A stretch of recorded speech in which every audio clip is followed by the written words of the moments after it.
Hey everyone, Crash with Crash Customs, Lake Havasu, Arizona, 1968 Pontiac Firebird convertible.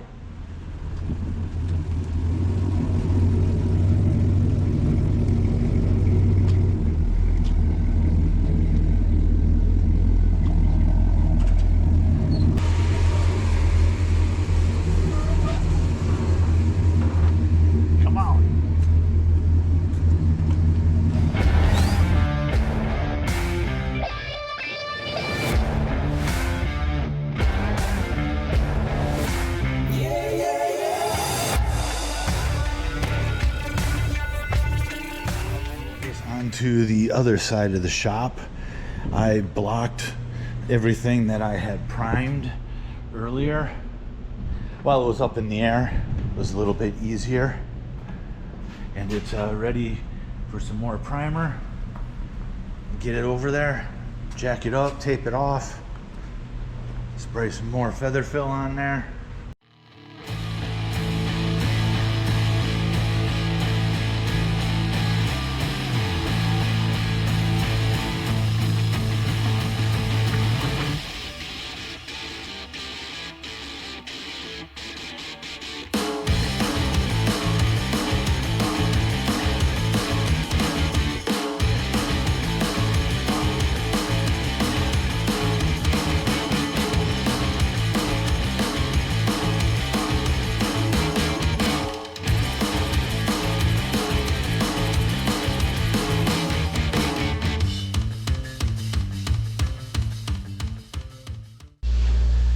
Let me show you where we're at. Not a ton of visual progress, but all the wiring is pretty much done, considering we don't have headlights, but all the ends are there. Everything's been tested. The motor, we clicked it, turned it over. We haven't ran it yet, so there's all obviously power to the starter. Stereo, new vintage looking but new guts. Head unit is in. We had to do a new ignition and new headlight switch. Shifter is positioned where it should be. Speaker wire to the rear is in. Bodywork on the lower rockers and the rear tail light pan area is done. That's actually sanded and ready for paint, but recently it was decided that we should fix some of these issues on the quarter panel. I don't know if you can see, but there's some dings and dents. Maybe it'd be better if I turn the light off. Let me try it with the light off. Okay, dings and dents on the quarter panel. A while ago, somebody else hung new quarter panels on it, and they did the skim coat, which I don't know why you need to skim coat a brand new quarter panel, but whatever. Anyways, when they did that, they got mud in the gills here, and never sanded it out, never cleaned it up. So we're going to address that. And then there's little trail of I don't know if you want to call them bubbles, but raised areas. I'm just assuming something contaminated that before they sprayed it. It's I don't know if it's going to show up, but they are there, and it's under the paint. So that's an issue. It's only going to get worse, so we're going to fix that. And I've said it before, this is not a complete restoration.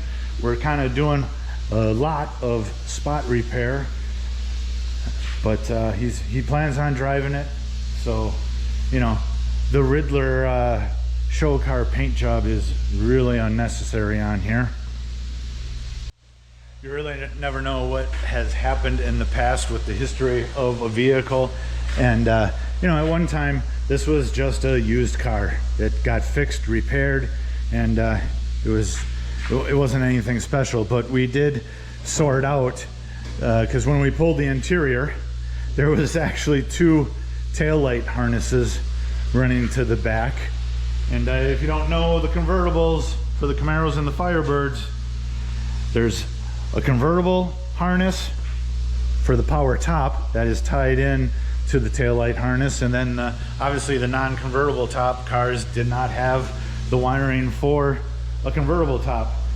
So we're just kind of assuming that at one point the taillights went bad. Somebody ordered a taillight harness, and I really didn't investigate that they need a taillight harness for a convertible top. But we sorted that out, and now it's proper.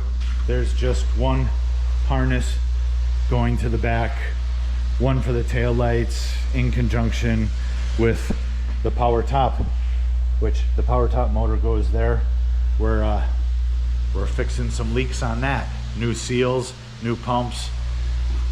Nobody wants hydraulic fluid all over their white interior. That's what this is gonna have, pearl white interior. As I'm grinding on it, you can definitely see those bubbles coming through. It lifted on the metal. This black, like I said, this was a new quarter panel. This black is like an E-coat, and really that should be sanded off because of this situation right here. Actually, there was obviously some funky chemicals or something squirted on here and not wiped off, and they E-coated it at the factory. So like this piece here, we got a new lower valance, comes with this black coat. I call it E-coat. And yeah, scuff it, spray it, slam it out the door, and then how long later before these bubbles pop up, I'm going to be sanding this coating off, so I know I'm starting with bare metal that's clean. First go around on the bodywork repair, spot repair on the 68 is ready for feather fill. It's a combo of you know, me fixing those spots that I showed and taking down excessive filler from the last guys that worked on it and hung new quarters. You can see that's their filler, that's their Marglass. There's probably welding underneath this when they hung the quarter. This is not a complete, we're not doing a complete redo on this. We're addressing the bad areas that came up, and we're fixing it. Next step, prime time, baby.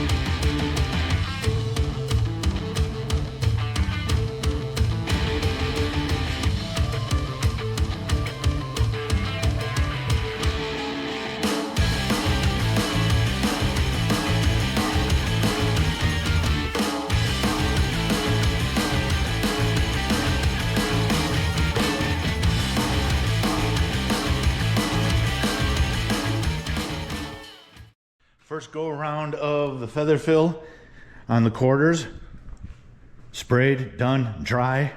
Super happy with the way it came out. Looks really good. I am gonna block this, and I'm kind of assuming one block reprime and then prep that primer for paint. The feather fill right here, it's stuff I always use. Evercoat Feather Fill G2. 1 cup of this to 1 segment of this. You can see how it's divided out. That's at 70 degrees. Every 10 degrees hotter than that, you want less of the hardener in it. If you don't put less of the hardener in it, the hotter it is, it's gonna set up in the gun. It's gonna turn to jello and concrete, and you're pretty much throwing that gun out. This here, I did 2 light coats, let it set up a little bit longer, and then 2 wet coats. I had no problem putting it over the previous product. There was 1 green and clear paint work on the quarters. And sometimes you just don't know what the other shops have used, what other products they've used. And sometimes when you put new product on top of old product, the two chemicals react a way you don't want them to react. Sometimes it lifts, and did not have that problem here. When I did the tail pan, this tail pan had two separate green and clear paint work on it, and the second paint work acted weird to the feather fill in a couple spots, and I had to tune that up. But the feather fill, man, I like that a lot. It just lays down good. It sands great. It doesn't shrink. A good way of checking to see if your primer or feather fill is going to shrink is you take some lacquer thinner on a rag after this is dry and set up. Just wipe it on there lightly.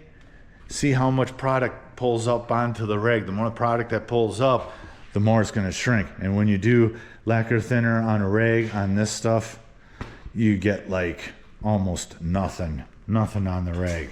It's super solid. We are going to end this segment of the Firebird video on a solid note, totally solid note. Check this out. Pretty excited about this one right here. Super easy. See that? You hear that? Fires right up. Didn't even need to pump it. Not too bad. Also, check this out.